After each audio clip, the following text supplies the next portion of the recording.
Hello बच्चों, कैसे हो। उम्मीद करता हूँ कि आप सब ठीक होंगे और स्वस्थ होंगे। स्वागत है आप सभी का अपने YouTube चैनल एल्केमी चांदपुर में। तो बच्चों, आज हम शुरू करेंगे बेसिक केमिस्ट्री, बेसिक रसायन, जो बहुत ही फ़ायदेमंद होगा उन सभी छात्रों के लिए जिन्होंने अभी तक रसायन विज्ञान को सही ढंग से नहीं पढ़ा है और वह 9, 10, 11 या 12th क्लास में पढ़ रहे हैं। तो चलिए शुरू करते हैं बेसिक केमिस्ट्री का पार्ट 1। इस पार्ट 1 में हम जानेंगे रसायन विज्ञान क्या है, उसकी परिभाषा के बारे में और उसकी मुख्य मुख्य शाखाओं के बारे में। तो चलिए शुरू करते हैं रसायन विज्ञान क्या है। देखिए, रसायन विज्ञान को अंग्रेजी में केमिस्ट्री कहा जाता है, CHEMISTRY, केमिस्ट्री। और इस केमिस्ट्री शब्द की जो उत्पत्ति है वो केमिया शब्द से हुई है, केमिया से हुई है। केमिया क्या है? केमिया मिस्र का एक प्राचीन नाम है जिसे हम इजिप्ट भी कहते हैं। रसायन विज्ञान एक विज्ञान है और जब ये विज्ञान है तो इसमें हम अध्ययन करेंगे, सही ढंग से स्टडी करेंगे। तो आपको बता दें कि रसायन विज्ञान में जो स्टडी होती है वह पदार्थ की होती है, जिसे हम द्रव्य या मैटर भी कहते हैं। पदार्थ की पहचान कैसे करते हैं? तो हर एक वस्तु जिसमें स्थान घेरने की क्षमता होती है और उसमें भार होता है, कुछ द्रव्यमान होता है, तो ऐसी वस्तु को हम पदार्थ, द्रव्य या मैटर कहते हैं। जैसे मेज है, सोना, चांदी, लोहा, जल, कागज़ एक्सेट्रा। इन सभी में क्या है? कुछ ना कुछ भार है और ये जहाँ रखी होती हैं कुछ न कुछ स्थान घेरती हैं। हम स्वयं भी क्या हैं? पदार्थ ही हैं। प्रत्येक पदार्थ के अंदर छोटे छोटे कण मौजूद होते हैं। इन छोटे छोटे कणों को हम परमाणु या अणु कहते हैं, एटम या मॉलिक्यूल कहते हैं। तो रसायन विज्ञान में हम पदार्थ की संरचना का अध्ययन करते हैं, पदार्थ के गुणों का अध्ययन करते हैं और पदार्थ के सूक्ष्म कणों का अध्ययन करते हैं जिनसे वह मिलकर बना होता है। और हम उन परिवर्तनों का भी अध्ययन करते हैं जो ऊर्जा के द्वारा उनमें होते हैं। उन सारे परिवर्तनों का अध्ययन भी रसायन विज्ञान के अंतर्गत ही किया जाता है। अब चलते हैं इसकी परिभाषा की तरफ।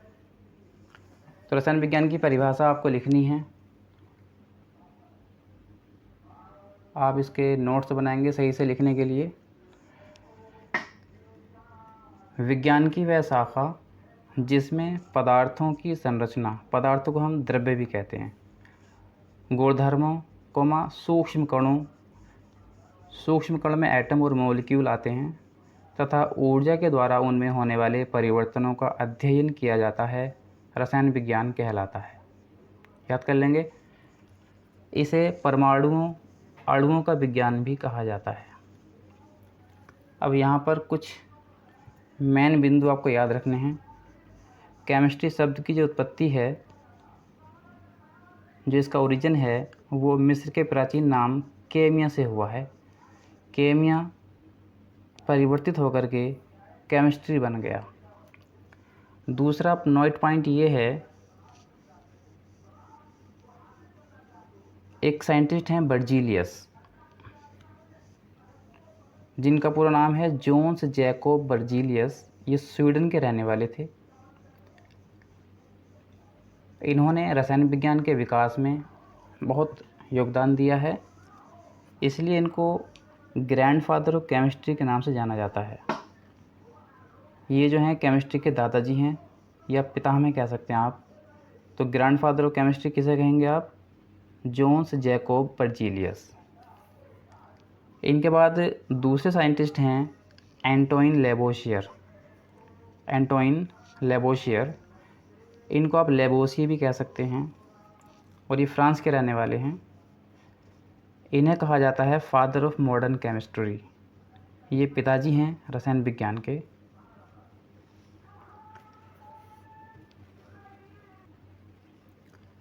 अगला हेडिंग है रसायन विज्ञान की शाखाएं, ब्रांचेज ऑफ केमिस्ट्री। तो बच्चों, जैसे जैसे समय बीता नए नए यौगिकों की खोजें हुई और रसायन विज्ञान का विकास होता चला गया और समय बीतने पर यौगिकों की संख्या बहुत अधिक हुई जिनका अध्ययन करना कठिन होता चला गया। तो इन यौगिकों का अध्ययन करने के लिए रसायन विज्ञान का वर्गीकरण करना पड़ा और रसायन विज्ञान को अनेक शाखाओं में बांटा गया, जिनमें से मुख्य शाखाओं का अध्ययन करेंगे।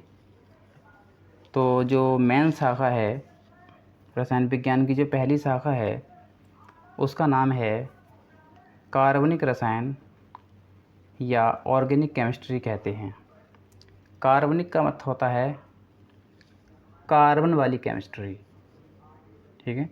तो इसके अंतर्गत हम उन यौगिकों का अध्ययन करेंगे जो कार्बन से मिलकर बने होते हैं। स्वयं कार्बन का भी अध्ययन किया जाएगा, जैसे CH4, ethane, C2H6, glucose C6H12O6, sucrose C12H22O11। इन सब यौगिकों में क्या है, कार्बन है। तो ऐसे पदार्थ जो कार्बन से मिलकर बने होते हैं उन्हें हम कार्बनिक यौगिक कहते हैं और इन कार्बनिक यौगिकों के अध्ययन को हम कहते हैं कार्बनिक रसायन। अब ख़ास बात यह है कि जीवों से जो पदार्थ प्राप्त होते हैं वह कार्बनिक होते हैं। ये बात 90% लागू होती है। दूसरी इम्पोर्टेंट बात यह है कि कुछ पदार्थ ऐसे होते हैं जिनमें कार्बन होता है परंतु वह कार्बनिक नहीं होते हैं, जैसे कार्बन के ऑक्साइड और धातु कार्बोनेट। तो जितनी भी कार्बन के ऑक्साइड होते हैं वो धातु कार्बोनेट होते हैं। कार्बोनेट का अर्थ होता है जिसमें CO3 होता है, कार्बोनेट मूलक होता है, उसे हम कार्बोनेट कहते हैं। तो ऐसे पदार्थ कार्बनिक यौगिक नहीं होते हैं, क्योंकि कार्बनिक यौगिक होने की एक शर्त होती है, उनमें CH बंध होता है, मतलब कार्बन हाइड्रोजन से अटैच होना चाहिए, और इनमें कार्बन का कनेक्शन हाइड्रोजन से नहीं है, अर्थात इन यौगिकों में CH बॉन्ड नहीं है। इसलिए यह पदार्थ कार्बनिक यौगिकों की श्रेणी से बाहर हैं। तो जैसे कार्बन मोनोऑक्साइड हुआ, कार्बन डाइऑक्साइड हुआ, कैल्शियम कार्बोनेट हुआ, मैग्नीशियम कार्बोनेट हुआ, ये सब कार्बनिक नहीं हैं।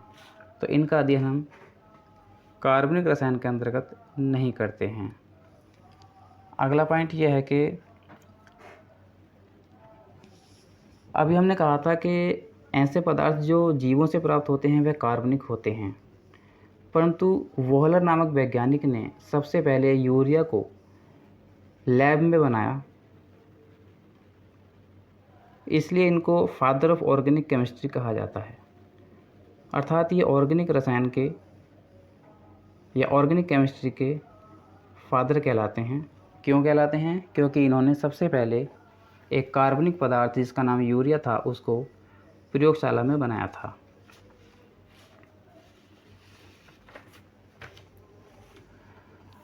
अब आती है दूसरी शाखा, इसका नाम है अकार्बनिक रसायन। इसे इंग्लिश में इनऑर्गेनिक केमिस्ट्री कहते हैं।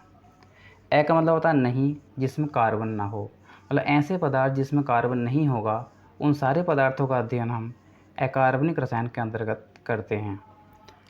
तो हमने लिखा इसमें कि इसके अंतर्गत कार्बन और उसके यौगिकों को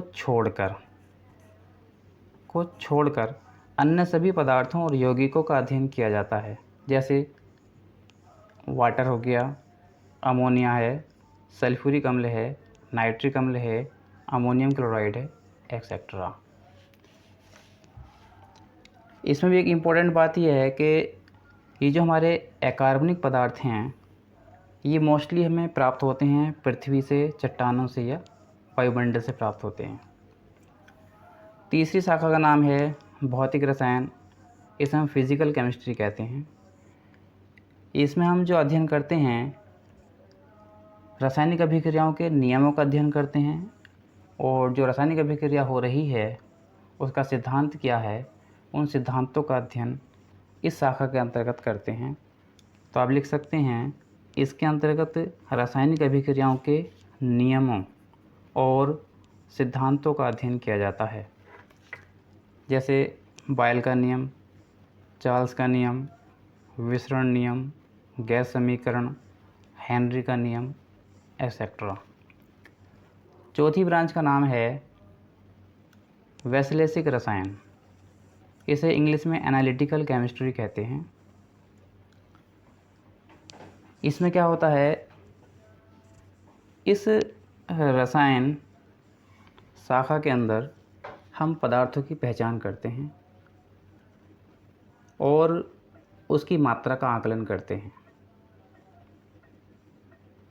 तो ये जो वैश्लेषिक रसायन है, हम इसका प्रयोग लेबोरेटरी में करते हैं, क्योंकि लेबोरेटरी में हम जा कर के एक्सपेरिमेंट करते हैं और इन एक्सपेरिमेंट के माध्यम से हम ये पता करते हैं कि उस पदार्थ में कौन कौन से तत्व मौजूद हैं और कितनी कितनी मात्रा में प्रेजेंट हैं। तो हम लिख सकते हैं कि इसके अंतर्गत पदार्थों की पहचान, जिसे हम गुणात्मक विश्लेषण भी कहते हैं, तथा मात्रा के आकलन की विधियों का अध्ययन किया जाता है। इसका प्रयोग लेबोरेटरी में किया जाता है। पांचवी शाखा का नाम है जैव रसायन, बायोकेमिस्ट्री। जैव मीन्स जीवन, जीव। तो कुछ रासायनिक अभिक्रियाएं जीवों के अंदर भी होती हैं, जैसे श्वसन क्रिया हुआ, पाचन क्रिया हुआ, उत्सर्जन क्रिया हुआ। ये जितने भी रासायनिक क्रियाएं हैं ये जीवों के अंदर होती हैं और जीवों के अंदर होने वाली रासायनिक क्रियाओं का अध्ययन जैव रसायन कहलाता है। अगली शाखा है औषधि रसायन या ड्रग केमिस्ट्री कहते हैं। तो इस वाली शाखा का संबंध दवाइयों के अध्ययन से और उनके निर्माण से होता है। अगली शाखा है कृषि रसायन या एग्रीकल्चरल केमिस्ट्री कहते हैं। तो इस रसायन विज्ञान का जो संबंध है वो कृषि से संबंधित खाद और खरपतवारों के अध्ययन से होता है। तो ये था आज का रसायन विज्ञान क्या है, उसकी परिभाषा और मुख्य शाखाओं का वर्णन। Thank you for watching this video.